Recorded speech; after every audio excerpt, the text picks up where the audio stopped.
you guys have any time around the Olympics just to talk? Because he had already signed with Spurs by then, just to kind of talk about the Yeah, Spurs not and, really. We played Spain in a practice game before, and we went out on the court for the jump ball, and we kind of gave each other five before the game, and like looked at each other again, and was like, "Oh, yeah, we're teammates now," and gave a hug. But yeah, there wasn't a lot of time. Do you have a sense, based on just his game, how he might fit in with the starting five? Oh, 100%, yeah. Obviously, he's been in the league he's been around the league for a long time. He's a very smart player, and I think he's the type of player that can adapt to the system and obviously with his passing game be able to be really effective for us in multiple aspects, especially that, yeah.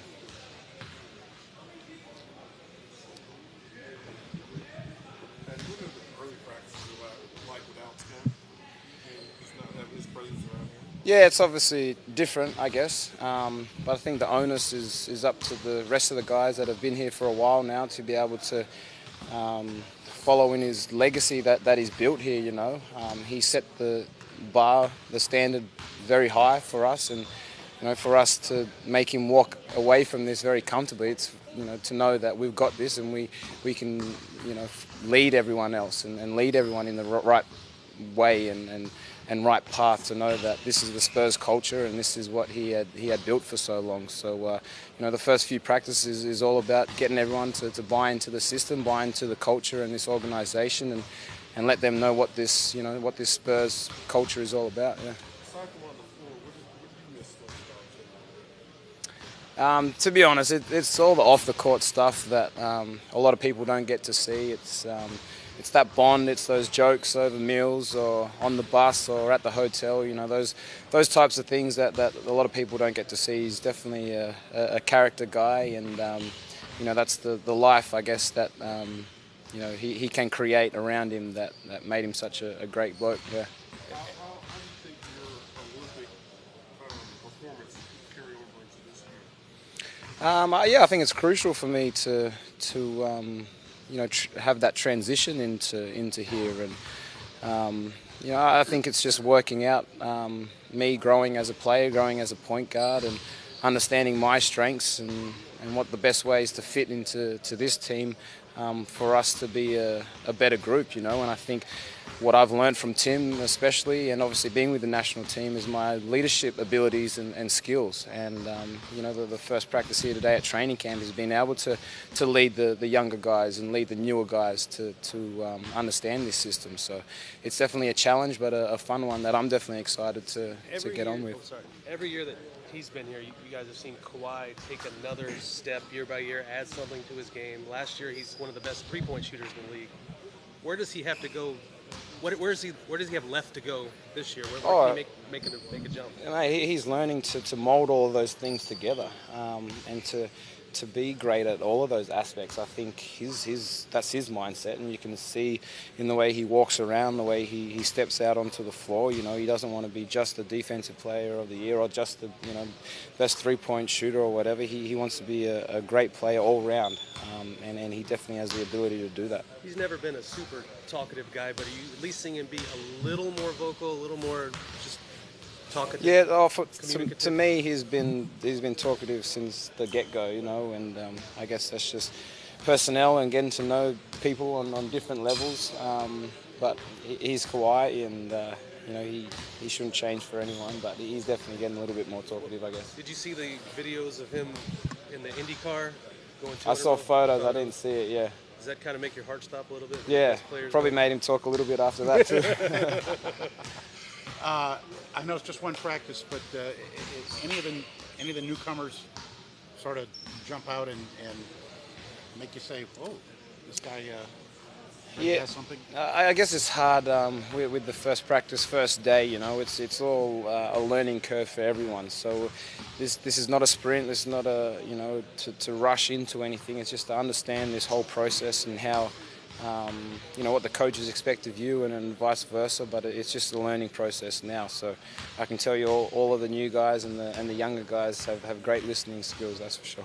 What are your thoughts on this bench that you're a part of? It's kind of remade, you and Manu, and then a lot of new faces in there to get used to. Yeah, it is. It's like I said, it's a challenge, but for us, it's to be able to get that group onto the same page, so we all understand and know what we expect out of each other. But just from the first practice, it's an exciting group. I think we can, you just get everyone on the same page and learn the offense, learn the defense, and we go from there. But it's exciting. It seemed like with that group the last couple of years, there was almost some ESP between you guys having played together for so long. Is that possible to replicate at all when you have so many new faces? I think so. I think it's time, and obviously that past bench group, had a connection, but it took time for us to get that as well. So it's all about time and getting used to playing with each other. You had a tough playoff series in Oklahoma City. How do you bounce back from that? Oh, there's many different ways, but that's definitely something that still burns inside of me now, not knowing that we didn't bring it and we didn't get to move on. So it's been burning all summer. I put a little bit of that fire into the Olympic campaign and now into this. But they're all learning curves, I think, and we get through this training camp and look back to see what we could do better and what we can strengthen. But it's definitely something that doesn't go unforgotten for sure. What went wrong for you? There was a lot of things that went wrong, but it's the playoffs, and I think for them they just came out a lot stronger, harder, and smarter than what we did. And you got to be ready for that. It's the playoffs, and if you get down to the nitty gritty things, it's NBA playoffs. Yeah.